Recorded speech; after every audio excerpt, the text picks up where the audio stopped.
Morning students, how are you. तो आज हम पढ़ने वाले हैं अपने लिटरेचर बुक बिहाइव का सेकंड चैप्टर। इसका टाइटल है द साउंड ऑफ म्यूजिक। इसमें बेसिकली ये जो चैप्टर है इसको दो पार्ट्स में डिवाइड किया गया है। तो first we have to read part 1। इसका जो टाइटल है एवलिन ग्लीन है listen to sound without hearing it. Evelyn Glennie है इसकी मेन कैरेक्टर है। इसके बारे में कह रहा है कि वो साउंड को सुनती है बिना सुने हुए। अब ये कैसा ये पॉसिबल है क्या कि मैं किसी साउंड को ना सुनूं, मैं किसी साउंड को सुन लूं बिना सुने हुए। तो इसके बारे में ही चैप्टर है, इसको डिस्कवर करते हैं और पढ़ते हैं। Before you read, God may have taken her hearing, but he has given her back something extraordinary. कह रहा है कि गॉड ने उसकी जो सुनने की जो क्षमता है उससे ले लिया है, बट उसको बदले में कुछ एक्स्ट्रा ऑर्डिनरी दिया है। एक्स्ट्रा ऑर्डिनरी मतलब कि बहुत ही बढ़िया, शानदार। क्या दिया है? What we hear she feels. जो हम लोग सुनते हैं वही चीज़ें यह फील करती है। Far more deeply than any of us, हम लोगों से कहीं ज़्यादा। That is why she expresses music so beautifully. और यही कारण है कि अपने जो उसके अंदर जो म्यूजिक है बहुत ही सुंदर तरीके से उसको एक्सप्रेस करती है। Read the following account of a person who fought against a physical disability and made her life a success story. कह रहा है उस चैप्टर को पढ़िए और देखिए कैसे एक लड़की जो है अपने फिजिकल जो डिसेबिलिटी है, मतलब कि जो उसके जो सुन नहीं सकती है, वो डिसेबल है, इसके बावजूद भी उसने अपनी लाइफ को कैसे आगे बढ़ाया, कैसे अपनी लाइफ उसको सक्सेस मिला है, इसके बारे में स्टोरी है। सो लेट्स स्टार्ट करते हैं। Rush hour crowds jostle for position on the underground train platforms. विदेशों में क्या होता है कि जो ट्रेन होते हैं वो अंदर चलते हैं जमीन के अंदर, ठीक है। तो रश आवर बोल रहा है। रश आवर क्या होता है? जो बहुत ही भीड़ भाड़ वाला जो समय होता है उसको रश आवर बोलते हैं। Crowd jostle for position on the underground train platform. जो ट्रेन का प्लेटफॉर्म है अंडरग्राउंड, वहाँ पे बहुत ही भीड़ भाड़ है। अ स्लाइट गर्ल मतलब कि बहुत ही दुबली पतली लड़की है। लुकिंग यंगर देन हर 17 ईयर्स। बेसिकली है तो वो 17 ईयर्स की, 17 साल की है, लेकिन उससे भी वह छोटी दिख रही है क्योंकि बहुत ही कमज़ोर है। Was nervous yet excited as she felt the vibration of approaching train। कह रहा है वो नर्वस है और साथ में एक्साइटेड भी है क्योंकि वो आती हुई ट्रेन का उसको वाइब्रेशन का पता चल रहा है। बिकॉज शी वॉज डेफ, क्योंकि वो बहरी है, उसको ट्रेन की आवाज़ सुनाई नहीं दे रही है, लेकिन जो ट्रेन के आने का जो वाइब्रेशन है वह उसको फील बड़े अच्छे से कर पा रही है। और वो नर्वस क्यों है जानते हैं। It was her first day at the prestigious Royal Academy of Music in London। कह रहा है जो प्रेस्टिजियस मतलब कि बहुत ही अच्छा रॉयल एकेडमी ऑफ म्यूजिक है जो लंदन में है, उसका इस लड़की का पहला दिन है। मतलब कि यह रॉयल एकेडमी ऑफ म्यूजिक में एडमिशन लेने जा रही है। And daunting enough for any teenager fresh from Scottish form. कह रहा है बहुत नर्वस है और बहुत डॉन्टिंग भी है। डॉन्टिंग मीन्स क्या होता है? फ्राइटनिंग। बहुत डरी हुई भी है कि इतना बड़ा जो music of academy of music है लंदन में, और स्कॉटिश फार्म, स्कॉटिश भी लंदन में आता है लेकिन एक छोटा सा इलाका है, तो बहुत ही छोटे शहर की लड़की है और बहुत ही बड़े म्यूजिक कॉलेज में जा रही है, तो इस वजह से नर्वस भी है और बहुत डरी हुई भी है। But this aspiring musician faced a bigger challenge than most. कह रहा है लेकिन ये जो लड़की है ये बहुत ही बड़ा चैलेंज को फेस कर रही है। कौन सा चैलेंज है? She was profoundly deaf. कह रहा है ये जो लड़की है वो पूरी तरीके से बहरी है। एवलिन ग्लीन है loss of hearing had been gradual. कह रहा है कि जो इस लड़की जो एवलिन का जो सुनने की जो क्षमता थी वो धीरे धीरे ही कम हुई थी। Her mother remembers noticing something was wrong when the 8 years old Evelyn was waiting to play the piano।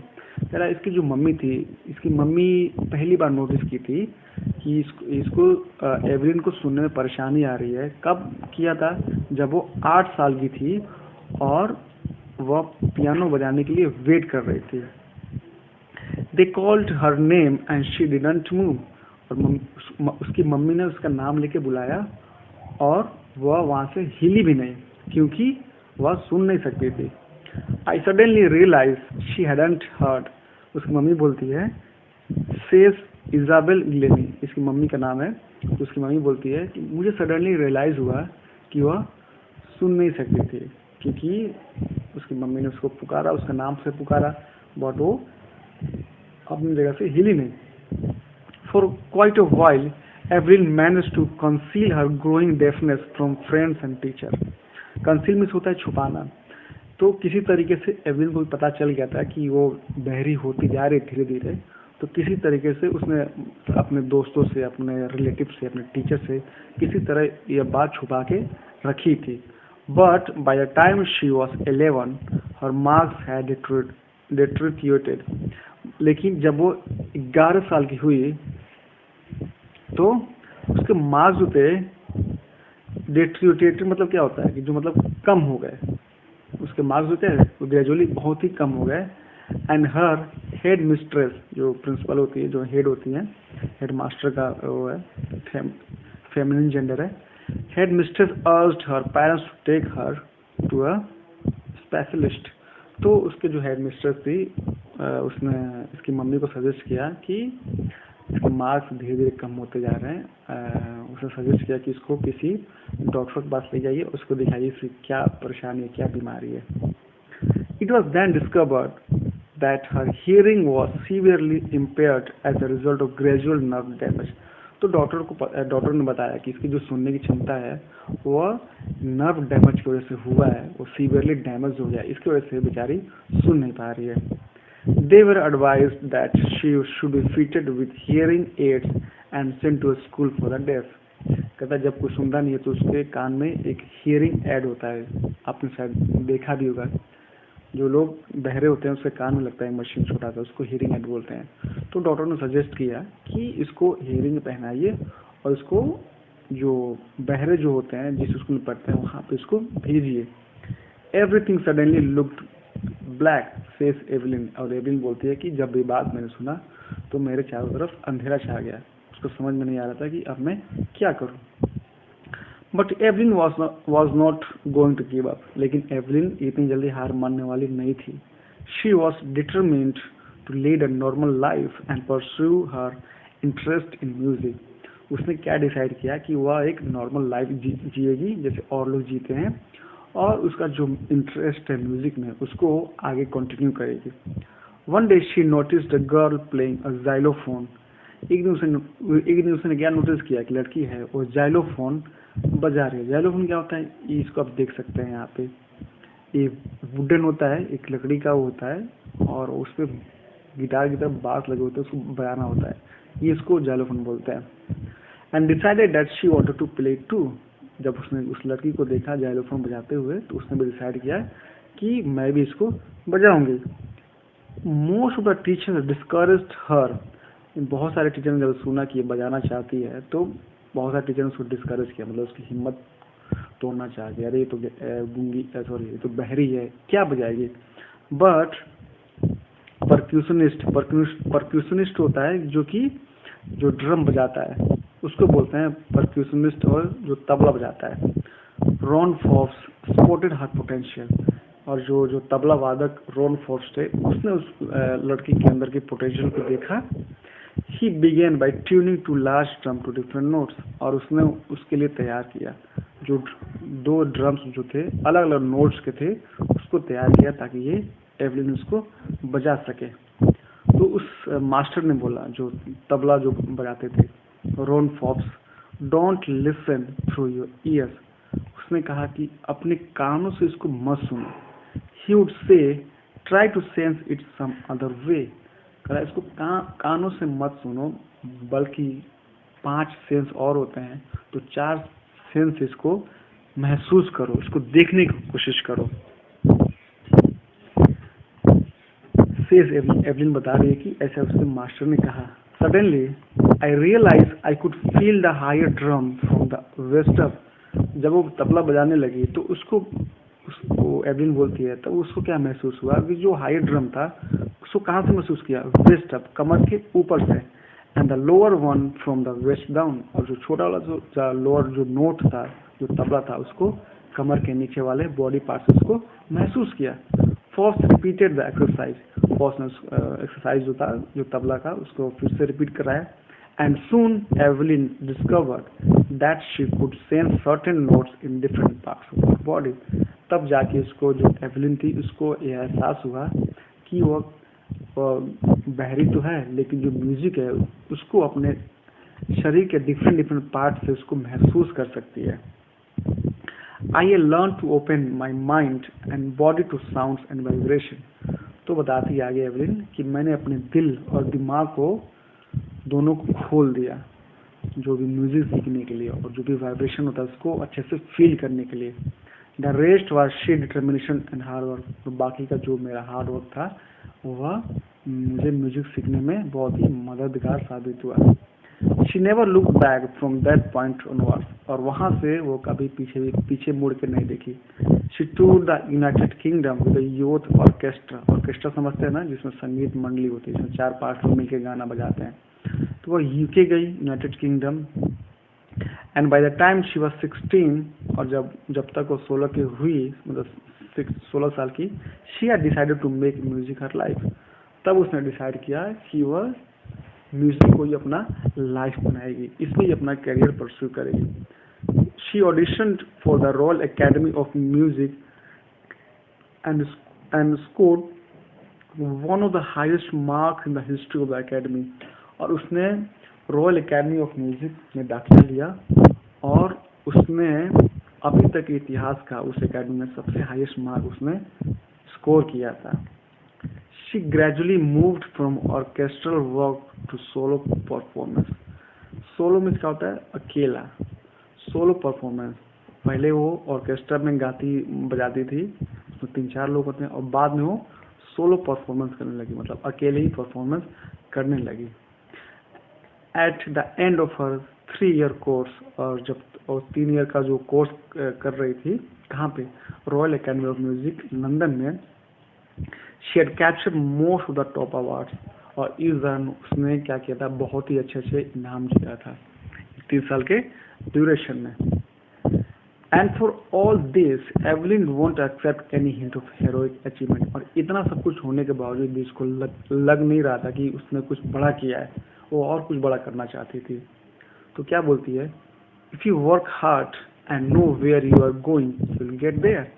तो बोलती, देखो कितना मोटिवेशनल स्टोरी है, और कितनी अच्छी लाइन बोल रही है कि आप कोई काम बहुत मेहनत से करते हो और आपको पता होता है कि आप कहाँ जा रहे हो, तो definitely you will get there, और डेफिनेटली आप वहाँ पर पहुँचोगे, डेफिनेटली आपको लाइफ में सक्सेस मिलेगी। And she got right to the top, और वो वहाँ पहुँच भी गई टॉप। उसका नाम जो है बहुत ही नामी म्यूजिशियन में होने लगा। The world's most sought after मतलब कि जिसको बहुत ढूंढा जाता है, बहुत से जो फेमस होते हैं उसको बोलते हैं। Multi percussionist with mastery of some 1000 instruments and hectic international schedule. कह रहा है कि ये बहुत ही मतलब रिनाउंड परक्यूशनिस्ट हो गई, और उसके पास 1000 ऑफ इंस्ट्रूमेंट का उसने मास्टरी कर लिया था। मतलब उसको संगीत में, जो म्यूजिक में बहुत सारे इंस्ट्रूमेंट होते हैं, तो उसको बजाना सीख लिया था। और एंड हैक्टिंग इंटरनेशनल शेड्यूल, और उसके पास इंटरनेशनल जो मतलब वो देश विदेश बाहर घूमने लगी थी, तो उसके पास हैक्टिक शेड्यूल हो गया था, मतलब उसके पास टाइम नहीं था। तो मतलब शो करती जा रही थी बहुत अपने देश में और विदेश में, मतलब बहुत ही नामी म्यूजिशियन हो गई थी। It is intriguing to watch Evelyn function so effortlessly without hearing. और ये देखने में बहुत इंट्रिगिंग लगता है, मतलब कि बहुत ही इंटरेस्टेड लगता है, बहुत ही फैसिनेटिंग लगता है कि एवलिन बिना कुछ सुने ही इतना एफर्टलेसली कैसे फंक्शन कर रही है। मतलब बिना कुछ, वो तो बहरी है, तो बिना कुछ सुने हुए कैसे मतलब सर्वाइव कर रही है, और कितना ऐसे लोग कैसे सक्सेस प्राप्त कर लेते हैं। In our 2 hour discussion she never mused a word. Author बोल रहा है कि जो 2 घंटे का डिस्कशन हुआ था उसमें एक सिंगल वर्ड भी उसने मिस नहीं किया। तो बोलती है कौन? Evelyn, man with bushy beards give me trouble, she laughed. बोलती है जो जिस आदमी के पास दाढ़ी होता है उसको थोड़ा मुझे समझने में थोड़ी परेशानी आती है और कह वो हंसने लगती है। इट इज़, और ये देख सकते हैं इस छोटी लड़की का पिक है आपके पास। It is intriguing to watch every function so effortless without hearing. देख सकते हैं इसकी। तो कहाँ पे थे हम लोग? Yes, it is not just watching the lips, it's a whole face. कहती है जब भी मुझे आदमी को समझना होता है तो मैं केवल उसके लिप्स पे ध्यान नहीं देती बल्कि उसके पूरे फेस को ध्यान देती हूँ, स्पेशली द आइज, खासकर उसकी आंखों को। तब जाके मैं वो क्या कह रहा है उसको मैं समझ पाती हूँ। She speaks flawlessly with a Scottish lip. कह रहा है कि वो एक बड़े आसानी से, बहुत ही एफर्टलेसली जो बोल, बहुत ही मतलब स्कॉटिश जो एक्सेंट था बहुत ही फ्लुएंट उसमें बोल रही थी। My speech is clear because I could hear till I was 11। कह रहा है मेरा स्पीच बहुत क्लियर है, मैं अच्छा बोल पाती हूँ क्योंकि मैं जब तक 11 साल की थी तब तक मैं सुन सकती थी। वो बोलती है but that doesn't explain how she manage to learn French and master basic Japanese. लेकिन इससे हमें ये पता नहीं चला कि कैसे, मतलब बहरी होते हुए भी, डेफ होते हुए भी कैसे इसने फ्रेंच सीख लिया और जो जापानीज भी कैसे कैसे इसने सीख लिया। तो बेसिकली ये स्टोरी है कि कैसे एक फिजिकली डिसेबल लड़की है और इसके पास मतलब इतना रेस्ट्रिक्शन होने के बावजूद भी इसको इतना सक्सेस मिल गया। तो बेसिकली ये मोटिवेशन हमारे लिए, आपके लिए, सबके लिए कि अपने आप को इसमें लिमिट बना रखें और अपने आप को खुलने दें, so that we can get the success whatever we want in our life. As for music, she explains it pours in through every part of my body. वो कहती है कि म्यूजिक के बारे में बताती है कि जो म्यूजिक है उसके हर बॉडी में मतलब एंटर कर चुका है, उसके हर एक के बॉडी पार्ट से ही म्यूजिक निकलती है। It tingles in the skin, my cheek bones and even in my hair. Tingles में तो होता है एक तरह का कि गुदगुदी या फिर थोड़ी सी गुदगुदाहट। कह रहा म्यूजिक को सुनते ही मेरे स्किन में टिंगल्स होने लगते हैं, मेरे चिक बोन्स में भी, जो कि गाल गाल की हड्डी को बोलते हैं, and even in my hair. कह रहा है मेरे मतलब कहने मतलब ये है कि जब वो म्यूजिक को सुनती है एवलिन तो उसके सारे जो बॉडी पार्ट्स है उसके साथ ही डांस करने लगते हैं, उसको महसूस करने लगते हैं, उसको फील करने लगते हैं। When she plays the xylophone, जब वो xylophone बजाती है, she can sense the sound passing of the stick into her fingertips. तब वह सेंस कर पाती है, उसको फिंगर टिप, जो उंगली का जो टिप होता है उसके थ्रू उसके बॉडी में एंटर कर जाता है। क्योंकि वो सुन नहीं पाती है तो वह म्यूजिक को क्या करती है, सेंस करती है। किससे? अपने बॉडी पार्ट से। By leaning against the drums, she can feel the resonance flowing into her body. जब वो तबला बजाती है या फिर तबले की तरफ झुक के बजाती है तो उसका जो रेजोनेंस होता है, मतलब इको एको जो होता है साउंड का, उसके बॉडी के अंदर पूरा फ्लो होता है, उसको महसूस करती है बड़े अच्छे से। वो ने on a wooden platform she removes her shoes so that the vibrations pass through her bare feet and up her leg. कह रहा जब भी उसको परफॉर्मेंस देना होता है और उसकी जो जो टाइल्स की जगह पे वुडन लगा होता है तो अपना जो शूज को निकाल के जाती है। क्यों? क्योंकि उसका जो वाइब्रेशन है उसको पूरे शरीर में फील कर पाए। Not surprisingly Evelyn delights her audience. और ये बहुत सरप्राइज की बात नहीं थी कि एवलिन जो थी, जो भी उसके सामने ऑडियंस आता था वो सबको खुश करती थी अपने म्यूजिक से। सारे ऑडियंस बहुत खुश रहते थे।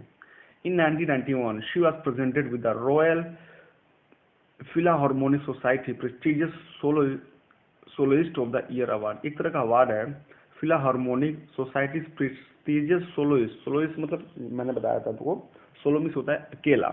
जब वो अकेला, उसने अकेले परफॉर्मेंस दिया तो ये अवार्ड जो है Philharmonic Society prestigious soloist of the year award, तो उसको 1991 में इसको ये अवार्ड मिला था।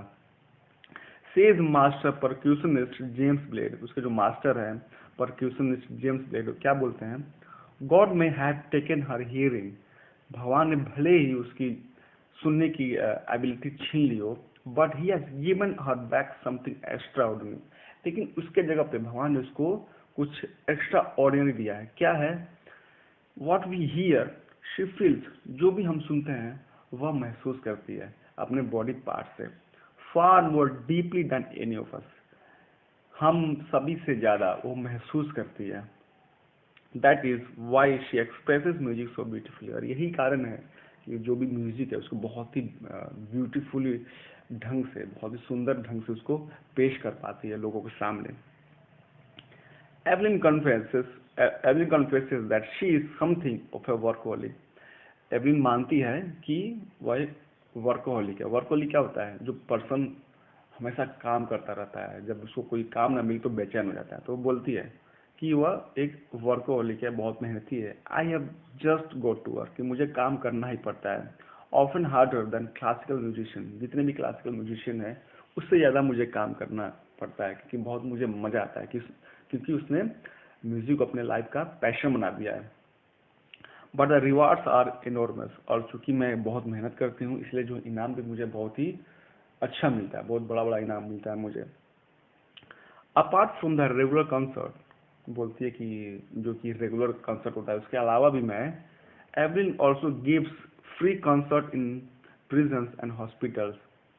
एक तरह से एवलिन मेरे ख्याल से फिलैंथ्रोपिस्ट है। फिलैंथ्रोपिस्ट समझते हैं? जो समाज सेवा करते हैं। तो रेगुलर कंसर्ट के अलावा जो पेड होता है उसके अलावा भी ये फ्री कंसर्ट करती है। कहाँ पे? प्रिजन में या और हॉस्पिटल्स में ये जाके गाना गाती है या फिर म्यूजिक इंस्ट्रूमेंट बजाती है। She also gives high priority to classes for young musician, और ये यंग म्यूजिशियन को बहुत ही हाईली प्रमोट करती है, क्योंकि खुद ही यंग है। तो यंग म्यूजिशियन को खुद बहुत प्रमोट करती है, क्योंकि इसको पता है कि यंग म्यूजिशियन में बहुत ही ज़्यादा पोटेंशियल है, बहुत ही ज़्यादा टैलेंट है। एंड रिचलिंग of Beethoven Fund for Deaf Children says, एक बेथेवन फंड है उसमें उनके मालिक है एंड रिचलिंग, वो बेसिकली जो है डेफ चिल्ड्रन के लिए वो फंड है। तो वो बोलते हैं किसके बारे में? एवलिन के बारे में। She is a shining inspiration for Deaf children.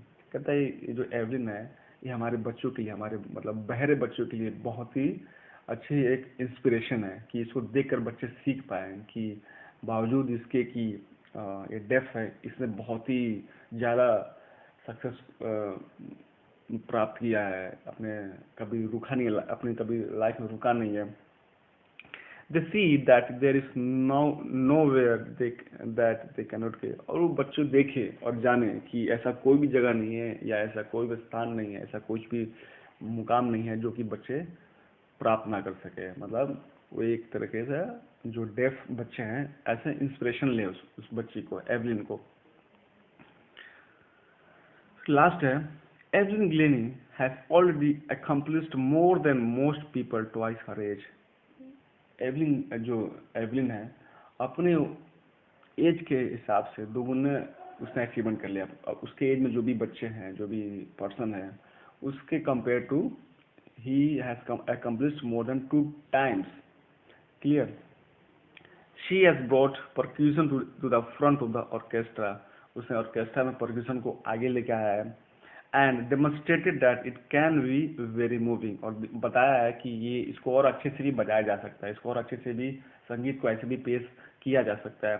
She has given inspirations to those who are handicapped, और वो सबके लिए इंस्पिरेशन ली है, स्पेशली जो भी बच्चे जो भी लोग हैंडीकैप्ड हैं उनके लिए खास तौर पे ये इंस्पिरेशनल रही हैं। एक रोल मॉडल का काम इन्होंने किया है। People who look to her and say, लोग जब उनको देखते हैं एवलिन को तो बोलते हैं if she can do it I can. तो देख के बहुत ही मोटिवेशन से भर जाते हैं, बहुत ही इंस्पिरेशन से भर जाते हैं, और बोलते हैं कि अगर ये कर सकती है तो मैं भी कर सकता हूँ। एंड नॉट द लिस्ट, और सबसे अच्छी बात ये है कि she has given enormous pleasure to millions, तरह की, और उसने अपने संगीत से लाखों लोगों को अपना फैन बनाया है। तो ये थी कहानी एवलिन ग्लेनी की। ठीक है, तो you can also learn from this personality. In spite of being handicap, she has accomplished much things as compared to those people into their ages। Clear? तो आपको भी इनसे सीखना चाहिए और आपको भी मेहनत करना चाहिए। ओके बेटा, बाय बाय, टेक केयर।